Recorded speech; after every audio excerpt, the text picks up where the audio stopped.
Once, in a cozy living room, nestled right on the soft, woven floor, lived a small, friendly wrinkle in a rug. His name was Rumple. Now, Rumple wasn't like the rest of the rug. Oh no. While the other parts of the rug lay perfectly flat and calm, Rumple was always a little bit bumpy. He was a gentle hill in a flat land, a soft wave on a still ocean. And more than anything, Rumple wished he could be smooth, just like his friends. A tiny shiver would run through Rumple's fibers when he saw the sunshine spread across the perfectly flat parts of the rug. He longed to feel that smooth, even warmth all over. He tried wiggling, he tried stretching, he even tried to pull himself flat, but nothing seemed to work. He stayed just as bumpy as ever. Oh, if only I could be smooth, he often thought, a little sigh rustling through his threads. One sunny morning, a clever idea began to tickle Rumple's bumpy edges. He remembered seeing how big, heavy things could make flat spaces even flatter. He had watched the furniture being moved, and how the rug underneath would finally settle down. That's it, Rumple realized, a hopeful flutter rippling through him. I need something heavy. Something weighty to sit on me, and help me become wonderfully flattened. But what could a little wrinkle find that was heavy enough? The sofa was much too big, and the armchair was far too grand. Rumple looked around the big, wonderful living room. It was a place full of amazing things, a treasure trove of possibilities. He knew he needed to look for objects that were not only weighty but also easy for a small rug wrinkle to discover. He started by looking towards the bookshelf, a tall wooden friend against the wall. Rumple thought, perhaps there's something heavy and perfect for me there. As he looked, his fibers almost tingled with excitement. He noticed a splash of color, a vibrant, warm color, peeking out from a shelf. It was so bright, so eye-catching. Rumple decided he would wiggle and stretch his way across the living room floor, a little bumpy journey towards his goal. His adventure had begun. And so, slowly, carefully, Rumple began to move, a tiny ripple in the fabric of the room. He shifted and shimmied, inch by gentle inch, towards that bright, exciting color. What do you think he saw first? What could that wonderful warm color be? As Rumple got closer, the color grew clearer. It was the color of a juicy, ripe strawberry, a happy, exciting color. It was the color of a fire truck zooming by, strong and brave. It was a red book, a thick, hardbacked book with a smooth, glossy cover. It looked perfectly weighty. Rumple had never been so close to this particular book before. He noticed the tiny dust motes dancing in the sunbeams around it. He felt the soft hum of the house, a quiet, friendly sound. The red book looked so inviting, so ready to help. Rumple thought about how lovely it would be to have such a weighty friend resting gently upon his bumpy self, helping him to become flattened. But the bookshelf was tall, and Rumple was just a little wrinkle on the floor. How would he ever get that red book to come to him? He wiggled a little closer, pondering his problem. This was where his problem-solving skills would truly shine. Rumple looked at the bottom shelf. Sometimes, children would pull a book out and leave it on the floor, ready for another adventure. He waited patiently, hopefully. And just as if the world understood his wish, a little hand reached up, pulled out the red book, and then, oh joy! The book was placed right on the floor, just a little distance away from Rumple. A wave of excitement, not bumpy but smooth and happy, flowed through Rumple. He wriggled and squirmed with all his might, pulling his bumpy self underneath the edge of the red book. Slowly, carefully, he maneuvered until the red book rested right on top of him. Oh, the relief! Oh, the wonderful, gentle pressure! He felt a little less bumpy, a little more flattened already.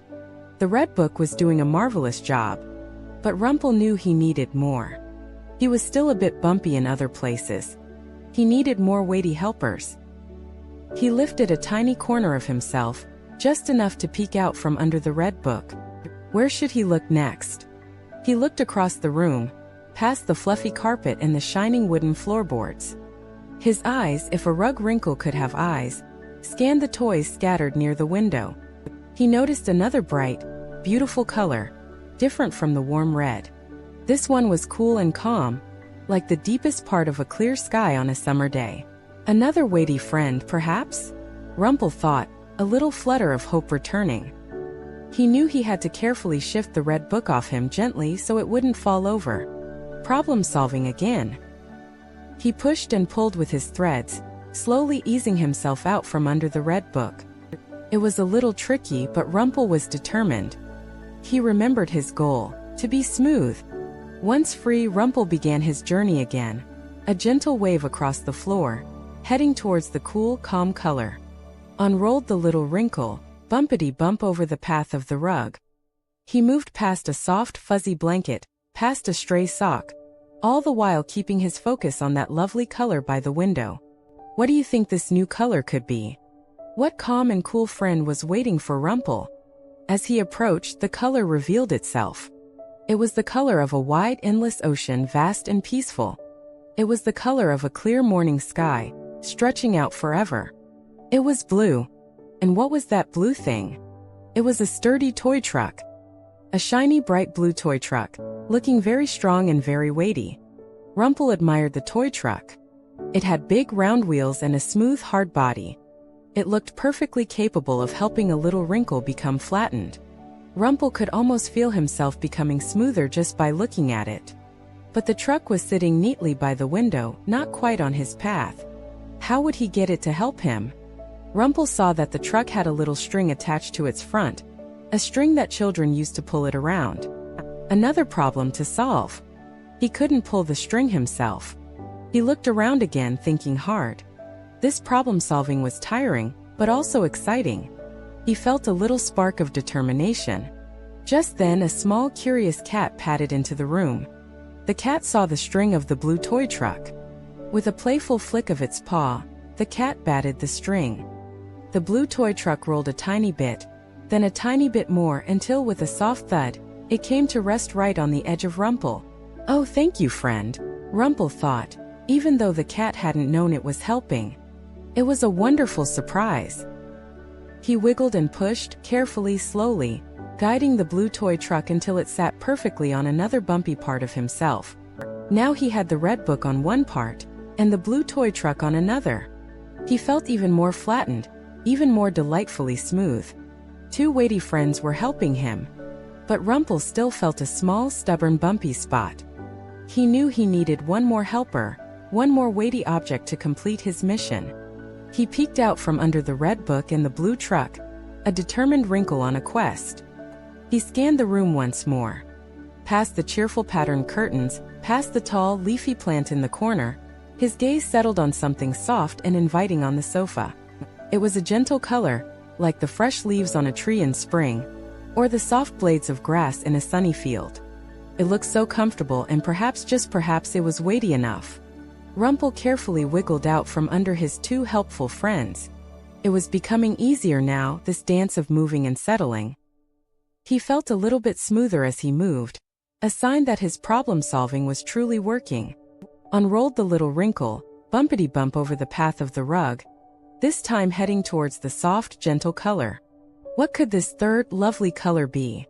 What soft, weighty friend awaited Rumple's arrival? As Rumple got closer, the color seemed to glow with a quiet, calm energy.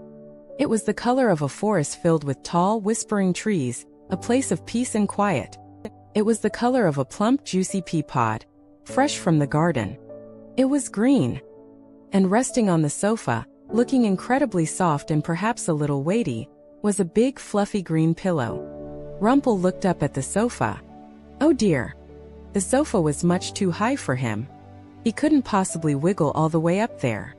This was his trickiest problem yet. He sighed a tiny, bumpy sigh. He was so close to being completely smooth. What could he do?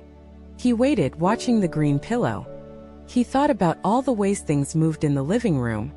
He thought about how the red book had come down, and how the blue toy truck had rolled. He needed a little bit of magic, a little bit of help from the world around him. And then a little child, giggling with delight, ran into the room. The child bounced onto the sofa, eager to play. And in their playful bouncing, the child accidentally, gently, nudged the green pillow. Whoosh! The green pillow tumbled down with a soft, feathery landing right onto the floor. And where did it land? Right next to Rumple. Rumple couldn't believe his luck. Another wonderful surprise. another helping hand from the living room itself. He quickly, with all his problem-solving might, wiggled his remaining bumpy bits underneath the soft, weighty green pillow. Now Rumple had the red book, the blue toy truck, and the green pillow all resting gently on him. The pressure was even and wonderful. Slowly, beautifully, Rumple felt himself changing. The bumpy parts softened, the wrinkles eased. He stretched, he settled, he smoothed. He was becoming delightfully flattened. A great smooth sigh of contentment spread through Rumple's fibers. He felt warm, he felt completely wonderfully flattened. He was no longer a little bumpy hill, but a part of the calm, smooth landscape of the rug. He had used his cleverness, his patience, and his amazing problem-solving skills to find all three colorful, weighty helpers. He had found the red book, the blue toy truck, and the green pillow. And now he was finally smooth. Rumple felt so happy, so peaceful. He imagined all the other wonderful things he might discover and solve in the big, cozy living room. Perhaps tomorrow he would discover a new fluffy friend, or a shiny, sparkly one. What colors might he see next? A moral. Problem-solving means looking at a challenge, thinking of different ways to make things work, and being patient and clever to find a solution.